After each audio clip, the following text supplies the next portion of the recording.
Hey friends, and welcome back to my YouTube channel. If it's your first time here, my name is Amber and a special welcome to you. In today's video, we're going to focus on some personal development by figuring out how to have the most effective week possible. How do we schedule our week where we can be productive, get things done, and have a sense of accomplishment? If this is something you're interested in, stay tuned for the rest of today's video. In order to have a productive week and reach our goals, the first thing that we have to do is to set our goals, right? We have to know what exactly we are aiming to do. Once we've set our goals, we should then convert them into tactics. What does that mean? It's important to take a goal, something that is big, general, and broad, and turn it into a bite-sized piece. So here's an example of what that looks like. Something I want to accomplish is having healthier physical health. Okay, let me start that over.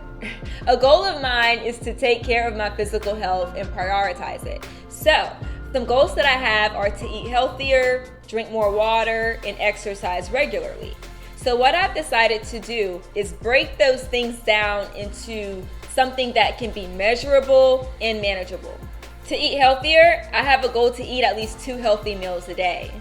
To exercise regularly, I have a goal to walk 30 minutes at least 3 times a day. 3 times a week. Wow. And then another goal that I have is to drink half a gallon of water every day. So what I did was I took some big goals and broad goals and I just made them more specific. Ask yourself, what do you want to accomplish? And then break it down so that you can actually accomplish it. The second thing that we need to do is prioritize our tasks or prioritize our tactics. I've read the 12-week year, and if you haven't done that yet, I highly recommend that you do. But this book talks about taking those money-making tasks or those tasks that are most important or that are more urgent, and making sure that you put those things first. And so that's what we're going to do when it comes to our week. Now, I don't have a traditional job. I don't work traditional hours. And so what I have to do is make sure that I'm prioritizing my money-making tasks, because nobody's gonna just write me out a paycheck, right? Like, I have to go out and do it myself. And so what I have to do is take those things that are most important and make sure that they're getting the attention and prioritization that they need.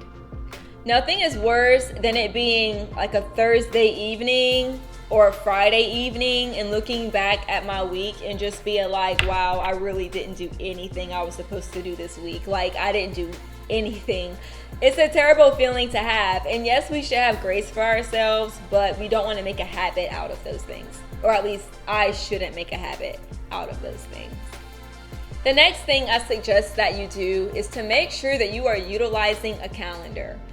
This is very important. I don't know how many times I don't do this a lot. I know someone who does, but I'm not going to call him out.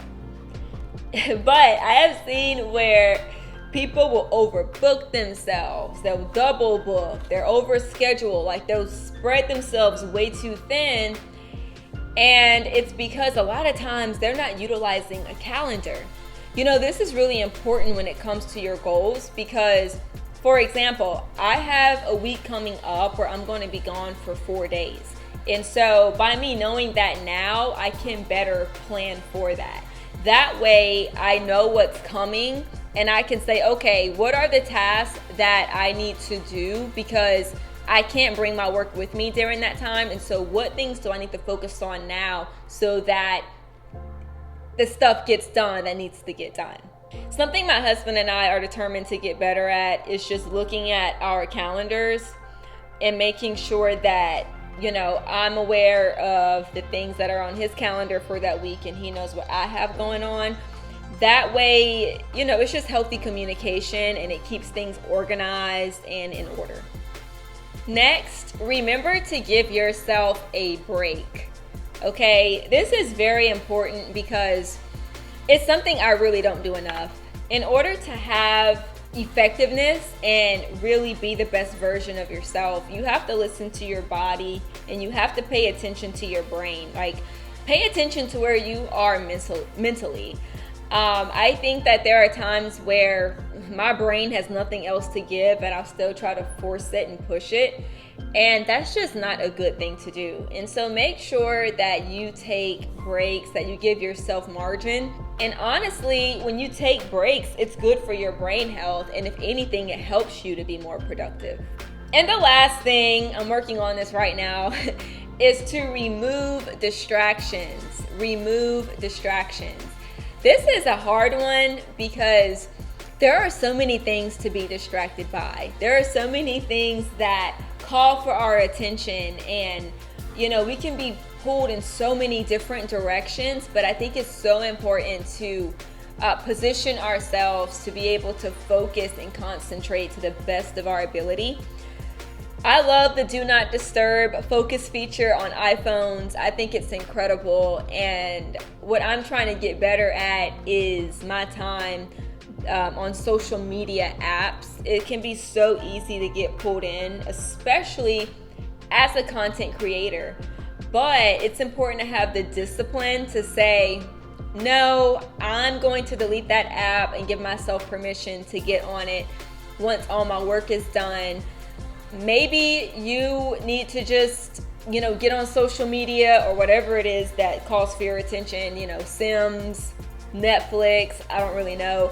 But maybe giving yourself a rule of, okay, at 7 o'clock, I can download those apps and I'm only going to, or watch those shows or play that game for an hour each day. Like, I don't know what that looks like for you, but make sure that you remove those distractions. And remember, it's always okay to change and adjust things like your routine or your daily schedule. It's okay to keep playing around with it and adjusting it until you find what works for you. At the end of the day, everybody is different, and we have to find what works for us as an individual.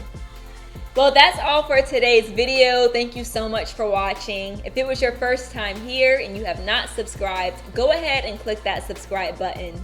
Also, be sure to comment below if there was something that stood out to you or something that you didn't hear that you think other people should know. Be sure to leave a comment. And as always, be sure to give this video a thumbs up and share it with a friend. Thank you so much for watching, and I'll see you next time. Take care.